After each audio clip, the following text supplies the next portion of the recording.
여러분, 새로 지은 집이나 아파트로 이사 가는 것이 아니라 낡고 오래된 곳으로 이사를 가게 되면 대부분 뭘 합니까? 수리를 하죠. 리모델링 공사를 합니다.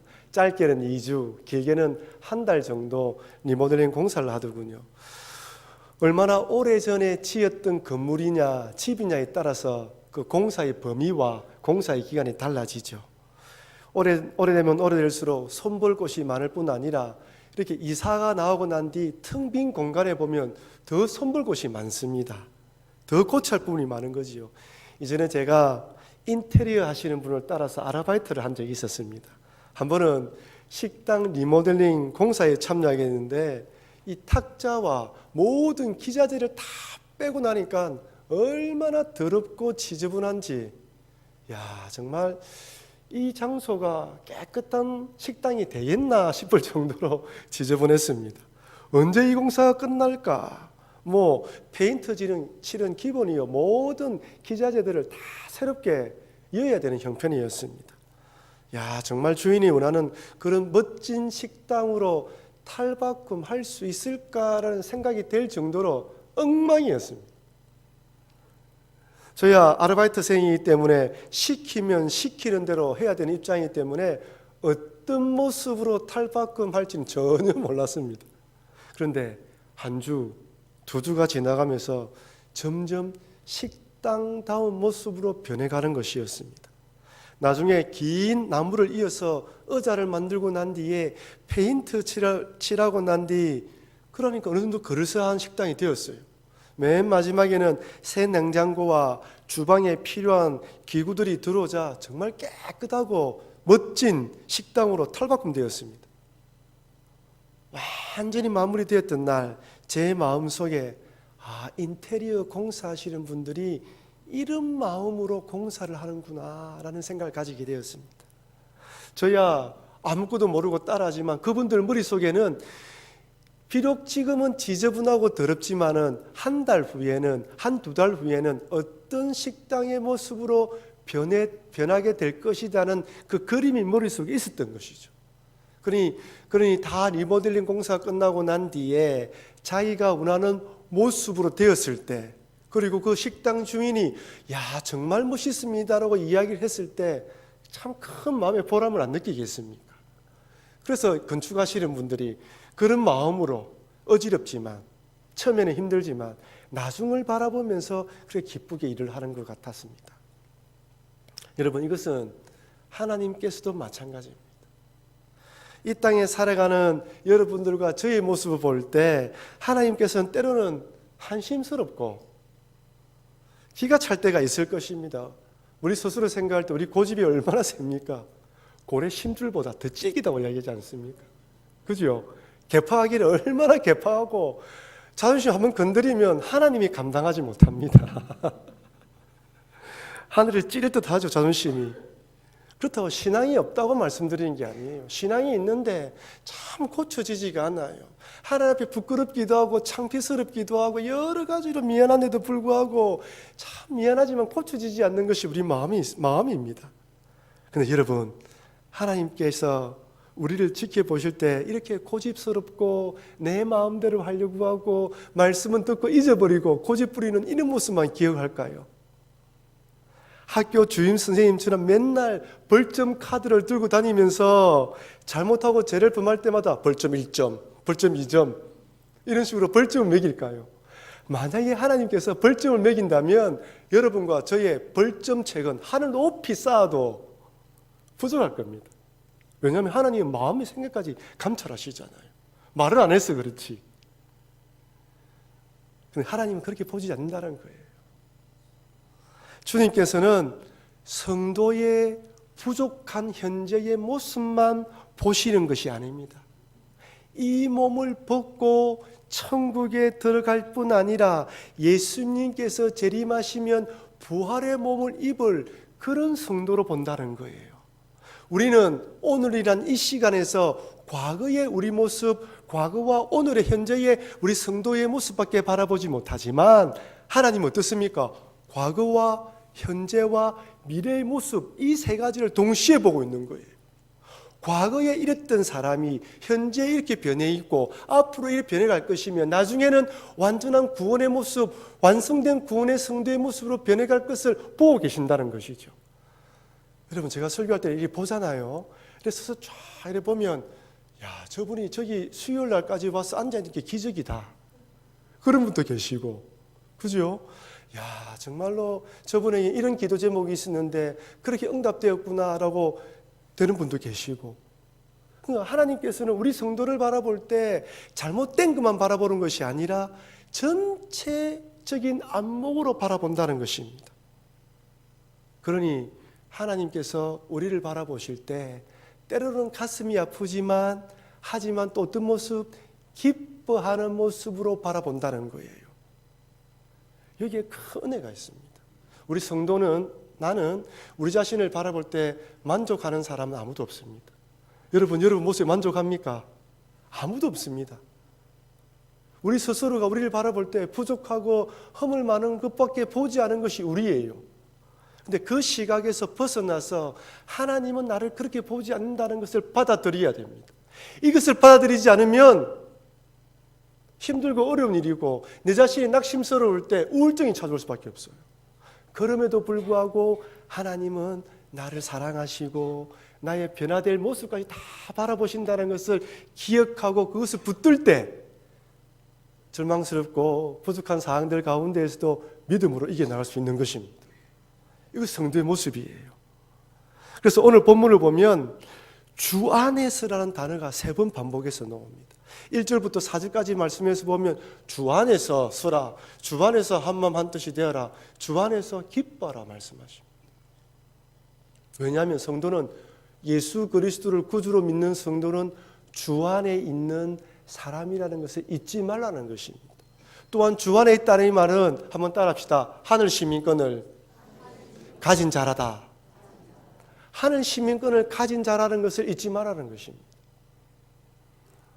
바울은 오늘 본문을 통하여 주 안에 있는 이 성도가 살아가면서 가져야 될 3가지 태도를 말씀해 줍니다. 첫 번째는 한번 따라합시다. 주 안에 서라고 당부합니다. 4장 1절 말씀 같이 읽어볼까요? 그러므로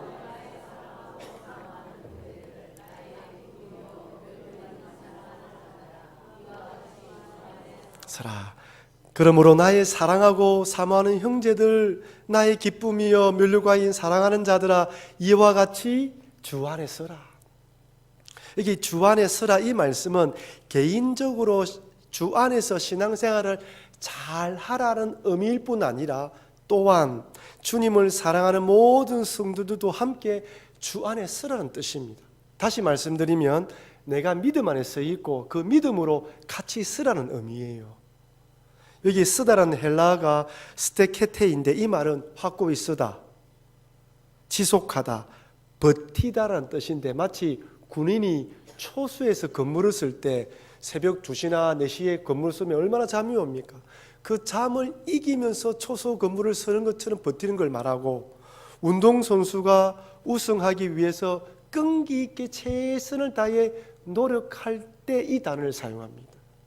그렇게 써 있는 걸 말하는 거예요. 이렇게 써 있을 뿐 아니라 또한 함께 협력하여 써 있는 것입니다. 여러분, 럭비나 미식축구 보시죠? 모르시는 분은 계시겠지만 럭비나 미식축구를 보면 이렇게 반칙이 일어나면 선수들끼리 스크럼을 짜지 않습니까? 딱 스크럼을 쪄서 상대방과 어깨를 맞대고 있다가 심판이 히스를 보면 딱 버티다가 공을 안으로 넣으면 힘을 밀어붙여서 공을 자기 쪽으로 내는 거예요. 이것처럼 스크럼을 짜서 딱 힘을 버티고 서 있는 것이 주 안에 서라는 말씀입니다. 서로가 서로를 의지하고 버티는 것을 의미하는 것이죠. 여러분, 남극의 겨울은 영하 50도까지 내려간다고 합니다. 바람이 불면 더 춥겠죠. 거기에서 살아가는 유일한 동물이 황제 펭귄이라고 하지 않습니까? 아마 다 들어보실 겁니다. 그 추운 날 또 특별하게 겨울에 그렇게 알을 낳는다고 하네요.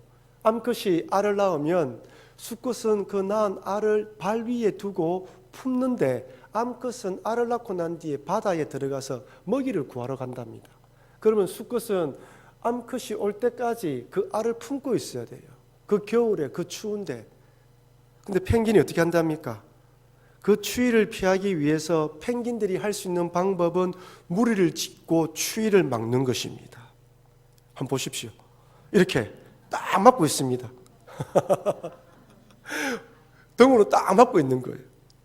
시간에 딱 밖에 있는 펭귄이 온몸으로 추위를 막고 있는데 맨 끝에 있는 펭귄이 시간이 지나면 안으로 들어온다고 합니다. 그리고 안에 있는 펭귄이 밖으로 나온대요. 이것을 허들링으로 한답니다. 허들링. 그러니까 시간이 지나면 순서에 맞게 밖에 있는 맨 끝에 있는 펭귄은 안으로 들어가고 안에 있는 펭귄은 밖에 나와서 서로의 체온을 조절하는 거예요.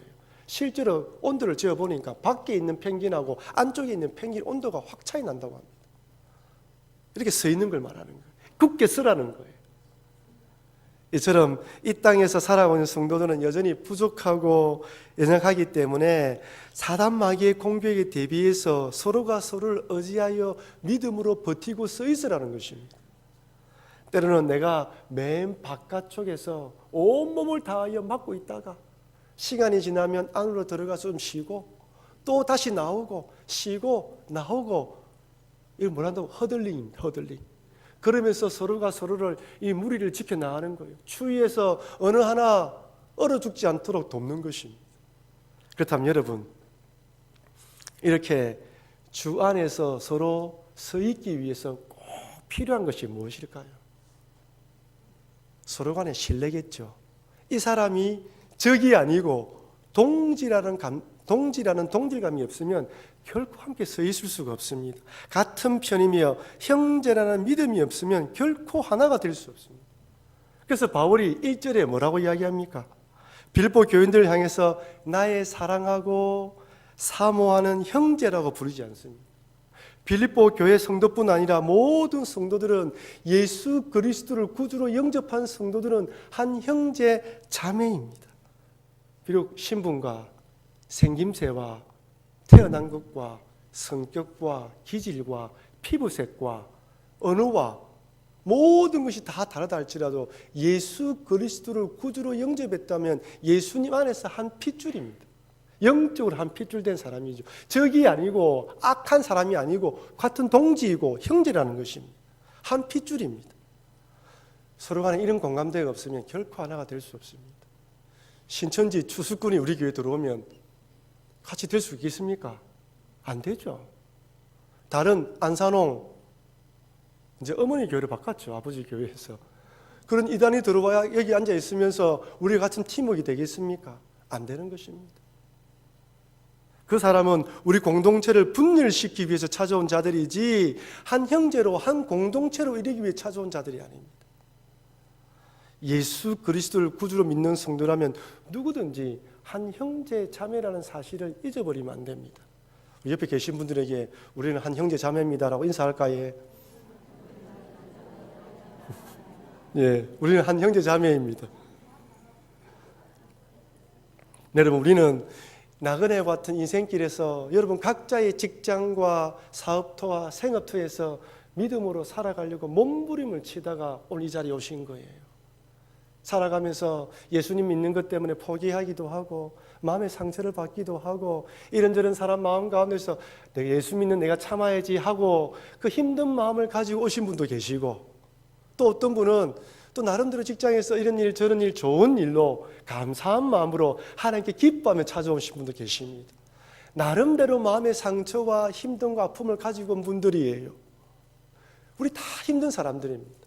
주님을 말씀에 위로받고 주님으로 함께 위로받고 격려하며 찾아온 자들이죠. 그러니 여러분, 어떤 마음으로 나왔든지 간에 말씀을 들을 때는 그 말씀이 나의 말씀이다, 나에게 주는 말씀이다 라고 받아들이고 꼭 품어야 됩니다. 그 말씀을 가지고 접목시키고 적용시키고 살아갈 때 그 말씀이 나를 이끌어주는 것이죠. 그러니 여러분, 우리는 주님 안에서 서로 형제자매 됐다는 것을 잊지 마시고 서로가 서로를 위로하시고 격려하시고 힘들 때 꼭 서로 붙잡아 주시는 여러분과 제가 되길 주의 이름으로 축원합니다. 이것이 주 안에 서 있는 것입니다. 두 번째로 바울은 주 안에서 한 마음 한 뜻을 품으라고 권면합니다. 4장 2절 말씀을 한번 볼까요? 이게 안 나와 있네. 사장 예수님 말씀을 우리 성경책을 보면서 한번 읽어보겠습니다. 내가 유오디아를 권하고 순두개를 권하노니 주 안에서 같은 마음을 품으라. 아멘. 순두부가 아닙니다. 순두개입니다. 이 유오디아의 헬라 뜻이 뭐냐면 좋은 여행, 순조로운 여행이라고 합니다. 아름다운 이름이죠. 좋은 여행, 좋은 순조로운 여행, 얼마나 좋은 이름입니까? 이 순두개라는 뜻은 행운, 행복한 기회란 뜻이에요. 이 여인이 어떤 문제로 사이가 좋지 않았는지 몰라도 이분의 다툼이 교회 안에 문제가 되었습니다. 그리고 로마 감옥에 있는 바울에게 전해진 것이죠. 근데 여러분 이상하지 않습니까? 그 당시에는 여자들이 숫자에도 포함되지 않았다는데 어떻게 이 여인들이 이렇게 참 이 여인들의 싸움으로 이렇게 교회 안에 분란이 일어날 정도일까요? 그것은 마게도냐의 특성 때문에 그렇습니다. 이 마게도냐는 참 좀 유별나게 성을 엄마로부터 물려받았다고 합니다. 엄마의 성을 따랐고 또한 여자들이 개인 재산까지 물려받을 수 있었다고 합니다. 그러니까 사회적으로 여성들의 권위가 다른 지역보다 신장되었던 지역이었죠. 그러니 아마 교회 안에서도 이분들이 어떤 역할을 많이 하지 않았나. 그리고 사도 바울의 표현을 빌려보자면 이분들이 포음을 전할 때 많이 도와줬기 때문에 교회를 개척하고 교회를 세워가는데 큰 역할을 했던 분이었다라고 할 수가 있는 것이죠. 그렇다고 이 두 분들이 뭔가 헤게모니를 잡기 위해서 기득권을 얻기 위해서 싸웠다라고 말씀드리는 것은 아닙니다. 무슨 문제인지 정확하게 알 수는 없지만 서로 싸웠던 것이죠. 교회 안에 일어나는 이런 대부분의 다툼은 교회 일을 하려는 선한 열심 때문에 일어나는 일들입니다. 저는 한 번도 성경 공부하다가 또한 기도하면서 다툼이 일어났다는 이야기는 들어본 적이 없습니다. 대부분이 주님 몸된 교회를 위해서 이런저런 사역, 행사, 프로그램을 하다가 마음이 상하기도 하고 상처를 받는 것이죠. 그래서 어떤 일이나 사역을 할 때 절대 잊어버리면 안 되는 것 중에 하나가 무엇이냐면 일보다 사람이 중요하다는 사실입니다. 그리고 때로는 이런 일도 일어날 수 있다는 것을 우리가 인정을 해야 됩니다. 이렇게 사이가 좋지 않은 두 분에게 바울은 주 안에서 같은 마음을 품으라고 당부합니다. 바울의 이 당부는 징계와 책망이 아니라 주 안에서 한 형제 자매된 그래서 한 믿음 안에서 스크럼을 짤 수 있도록 마음을 합치라는 것이죠. 믿음의 동지로서 서로가 서로를 받아들이는 사랑의 메시지입니다. 그런데 문제는 사람은 이성보다 이 감정이 앞서지 않습니까? 그래서 힘든 거예요. 말은 맞는데 감정이 동하지 않기 때문에 실천에 옮기기가 참으로 힘이 듭니다. 근데 우리가 빌립보서를 보면서 이상의 어떤 말씀이 있습니까? 빌립보서 2장에 보면 기도하면서 예수님의 낮아지신 그 마음을 품으라고 당부합니다. 우리 한번 읽어볼까요? 시작. 너희 안에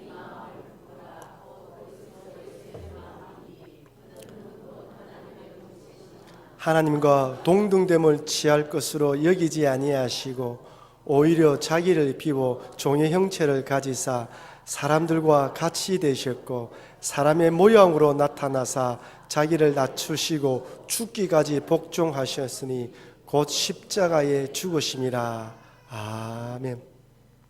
그리스도 예수의 마음, 하나님과 참 동등됨을 취하지 않으시고 자신을 비웠고 십자가에 죽기까지 낮아진 그 마음, 우리 모두에게 그 마음을 품으라고 이야기합니다.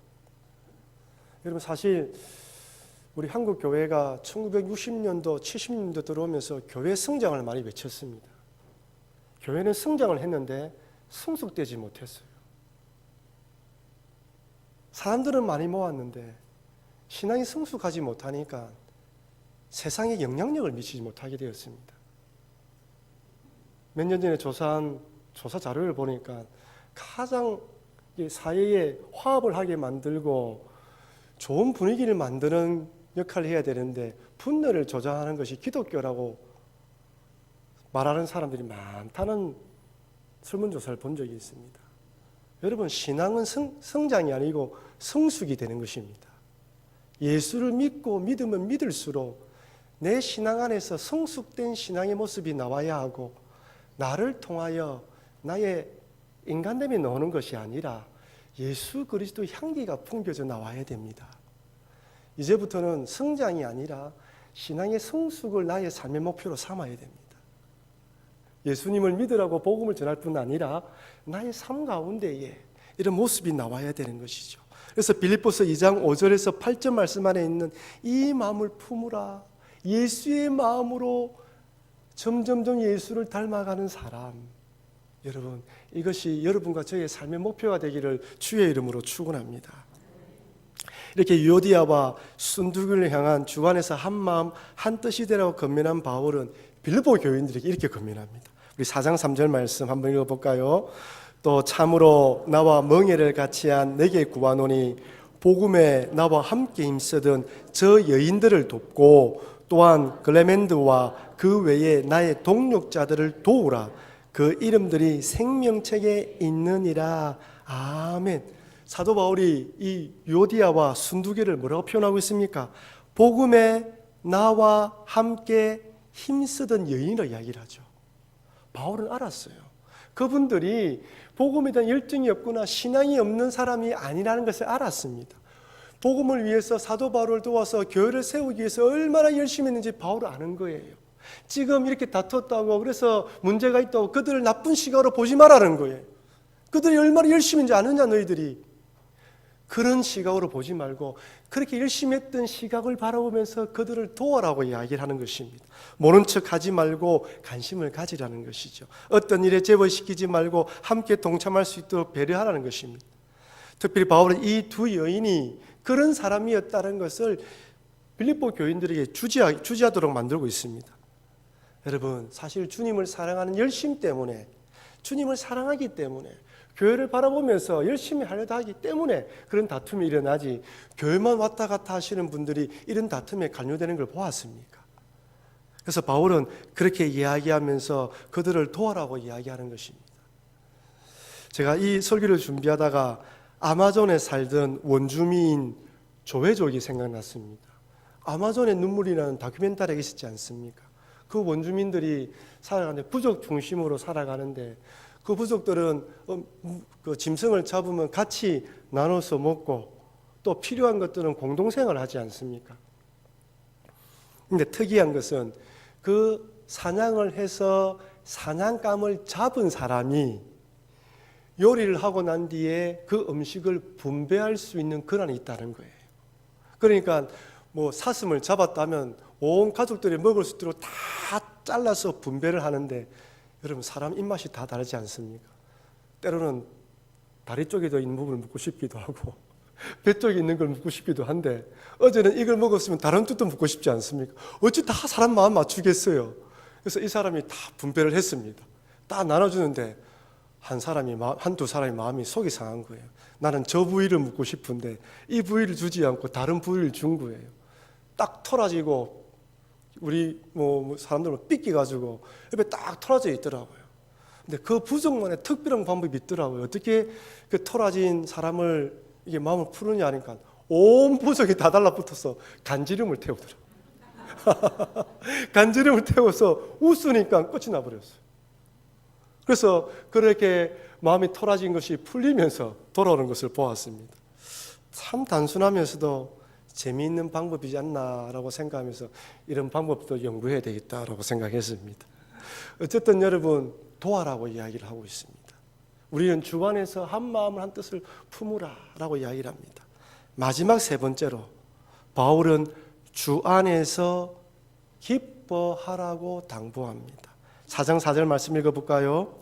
주 안에서 항상 기뻐하라. 내가 다시 말하노니 기뻐하라. 주 안에서 기뻐하라.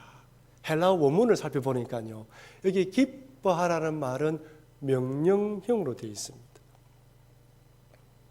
여러분, 기뻐하라고 명령한다고 기쁨이 넘칩니까? 감사하라고 내 마음이 감사가 넘치게 됩니까? 기쁨과 감사는 철저하게 나의 감정과 연관되어 있고, 그 다음에 주어진 상황과 연결되어 있지 않습니까? 기뻐할 수 있는 상황이 주어질 때 기뻐하는 마음이 나오는 것이고, 감사할 수 있는 상황이 주어질 때 감사할 수 있는 마음이 주어지는 것이지 않습니까? 근데 바울은 그거와 상관없이 기뻐하라고 명령하고 있습니다. 여러분, 빌립보 교인들의 상황을 한번 보십시오. 빌립보 교회가 지금 기뻐할 수 있는 상황입니까? 거짓 교사들이 들어와가지고 율법주의자들의 이런 잘못된 가르침을 받아서 할례를 행하고 자신의 할례 행함을 자랑하는 성도가 있었습니다. 영지주의 영향을 받아가지고 우리가 구원받았으니까 내 마음대로 살아야 된다면서 쾌락주의에 빠지는 사람도 있었어요. 다투어서 마음이 분열되어 있었습니다. 그러니 교회가 마음이 편하지 않는 것이죠. 근데 바울은 기뻐하라고 이야기를 해요. 어떻게 기뻐할 수 있습니까?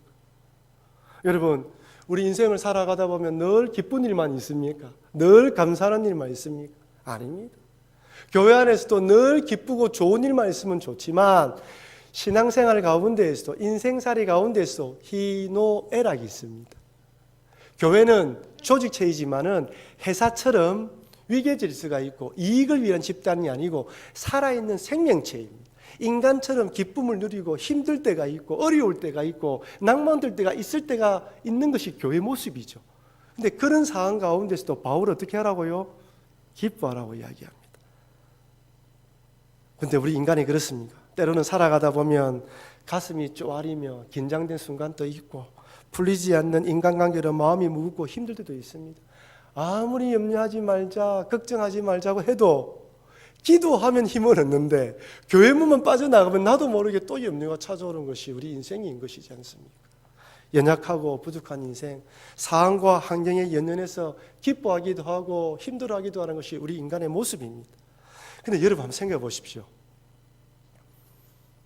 상황과 환경들을 볼 때 인생 살아가면서 기뻐할 일이 많습니까? 불평하고 원망하는 일들이 더 많습니까? 그죠? 기쁜 일보다는 좀 이런 안 좋은 쪽이 더 많죠.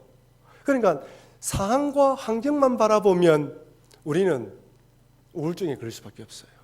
그렇다면 바울은 왜 주 안에서 기뻐하라고 이야기한 것일까요? 빌립보 교인들이 기뻐할 수 없는 상황 가운데서도 기뻐하라, 주 안에서 기뻐하라고 한 이 참뜻은 무엇일까요?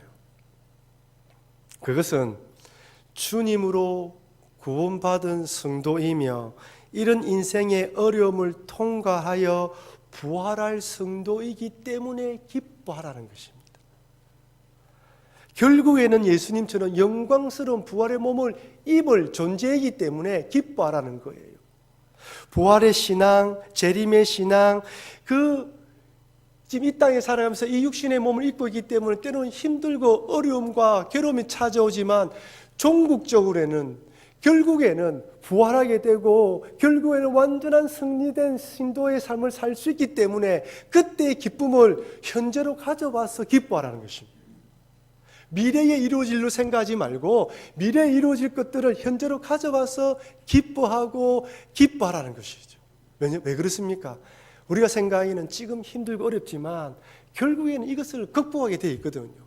결국에는 이것이 다 해결되어져서 종국에서는 이 모든 것들을 그때는 힘들었지라고 생각하면서 그때에는 과거의 일들을 바라보면서 힘들었지라고 생각하면서 기뻐할 것이기 때문에 지금 힘들지만은 미래를 바라보고 그때 그 일들을 지금 당겨와서 기뻐하라는 것입니다. 이해가 되시죠? 안 되시는가 본데. 여러분, 제가 지금 몇 주간 계속해서 부활신앙을 강조하고 있습니다. 재림신앙을 이야기하고 있습니다. 부활과 재림은 죽고 난 뒤에 이루어지는 것이지만 우리에게 너무나 명백하고 분명히 일어난 사건이기 때문에 그보다 기쁜 일이 없다는 거예요. 그보다 즐거운 일이 없다는 것입니다. 그래서 지금 아무리 힘들고 어렵다 하더라도 그때를 바라보면서 현재의 상황을 이겨내라는 것입니다. 바울은 감옥에 갇혔습니다. 바울은 매를 맞았습니다. 바울은 빈궁에 처할 수도 있었고 바울은 수없는 어려움을 극복했습니다. 그 극복할 수 있는 방법이 무엇이냐면 이 부활의 신앙, 재림의 신앙, 먼 미래에 일어날 일들이라지만 그것을 자기 코앞에 있는 것처럼 생각하면서 그 어려움들을 극복했던 것입니다. 그래서 그런 마음으로 기뻐하고 즐거워하라고 이야기하는 것입니다. 그래서 그리스도인들은 어떠한 상황과 환경 가운데에서도 기뻐할 수 있고 감사할 수 있는 사람들입니다. 근데 문제는 이것을 잊어버린다는 거예요. 이것을 마음속에 잊어버리는 거예요. 오래된 이야기인데 한 번은 저와 함께 신학교를 다녔던 지금 목사님이 되시는데 그분이 전도사님 때 기도원에 가서 기도를 하러 갔다고 합니다. 뭐 옛날에 기도원들이 다 형편이 어렵지 않습니까? 요즘처럼 뭐 좋은 이런 시설이 아니었기 때문에 본당에서 자고 뭐 이렇게 먹을 때였지 않습니까? 본당에서 기도를 하고 있는데 어느 분이 벽에 혼자 앉아서 기도하는데 감사 감사 감사 감사 감사 감사 내 맘에 감사 감사 감사 이 찬양을 1시간이고 2시간이고 계속해서 부르더라는 거예요. 기도가 되겠습니까? 안 되겠습니까? 속이 상하기도 하고 저 끝에 가면 그 소리가 더 크게 들리더라는 거예요. 도저히 안 돼서 밖에 나와서 다른 데 가서 기도하다가 나중에 우연히 식당에서 그분을 만났다고 이야기합니다. 앉아가서 뭐 이야기를 나누다가 그분이 뭐 어떻게 되십니까? 물어보면 자기는 장로인데 사업을 하시는 분인데 너무 사업이 안 돼가지고 마음에 감사하는 마음이 사라져서 어떻게든지 감사하는 마음이 좀 생기도록 하기 위해서 감사 찬양을 불렀다는 거예요.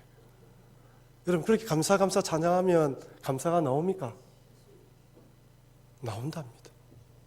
감사 감사 감사 감사 감사 감사 내 마음에 감사 감사 감사 그래 부르면 자기 마음속에 참 밑바닥에 있던 참 마음 밑바닥에 잃어버렸던 그 감사 맞아 내가 구원받은 성도인데 내가 예수님으로 부활할 사람인데 그 사업 좀 안 된다고 이 어렵다고 내가 낭망하면 되겠나 그런 마음이 딱 들더라고요.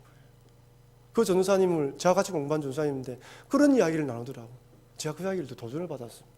저도 그래요. 한 번씩 가다가 좀 마음이 힘들고 어려우면 차 안에서 혼자 감사합니다. 혹시 저 혼자 그러고 있으면 김 목사님이 이상하다 생각하지 마시고 찬양한다고 생각하십니다. 힘들고 어려울 때는 감사 찬양을 기쁨 기쁨 기쁨 기쁨 기쁨 기쁨 내 마음에 불러야 되는 거예요. 왜냐하면 환경과 이런 상황들이 우리를 낭망하게 만들 때가 많이 있거든요. 우리가 인간이기 때문에 육신의 몸을 입고 있기 때문에 그런데 그것을 불러일으키는 것은 내 마음에 그런 감사를 일으킬 수 있도록 억지로라도 나를 일으켜 세워야 되는 것입니다. 그럴 때 내 마음 저 깊은 곳에 그래 그럼에도 불구하고 숨을 쉴 수 있는 것이 감사한 거지. 그럼에도 불구하고 이 예배 자리에 와서 예배하고 하나님의 말씀을 듣는 것이 감사한 일이지. 그럼에도 불구하고 어렵지만은 먹을 수 있고 걸을 수 있고 살아가는 것이 감사한 것이지 라는 마음이 넘쳐난다는 것입니다. 그럼 여러분 힘들고 어려울 때 감사 찬양 부르시고 주 안에서 기뻐하시는 여러분과 제가 되길 바랍니다. 세상 사람들이 보기에는 우리가 부족하고 연약하지만 우리는 구원, 부활의 몸을 입을 자들입니다. 그 날이 되면 이 몸을 다 벗어버리고 영광스러운 주의 몸을 입을 사람들이기 때문에 이제는 이 몸을 가지고 주의 영광을 위해 살아갈 수 있도록 헌신해야 되는 것이죠. 사랑하는 성도 여러분, 사도 바울은 마지막 편지를 마무리하면서 주 안에서 쓰라라고 이야기하고 주 안에서 한 마음 한 뜻이 되라고 이야기하고 주 안에서 기뻐하라고 말씀합니다. 이 말씀을 가슴에 새기셔서 나는 하늘 시민권을 가진 자로서 주 안에서 예수님 안에 살아가는 자임을 잊지 마시고 이 믿음으로 살아가시는 여러분과 제가 되길 바랍니다. 이런 믿음으로 함께 신하는 성도들과 함께 아름다운 신앙의 공동체 우리 부산북교회가 그런 아름다운 공동체를 굳게 세워져 가도록 협력하시고 도우시는 그런 복된 성도의 삶을 살아가시는 여러분과 제가 되길 주의 이름으로 축원합니다.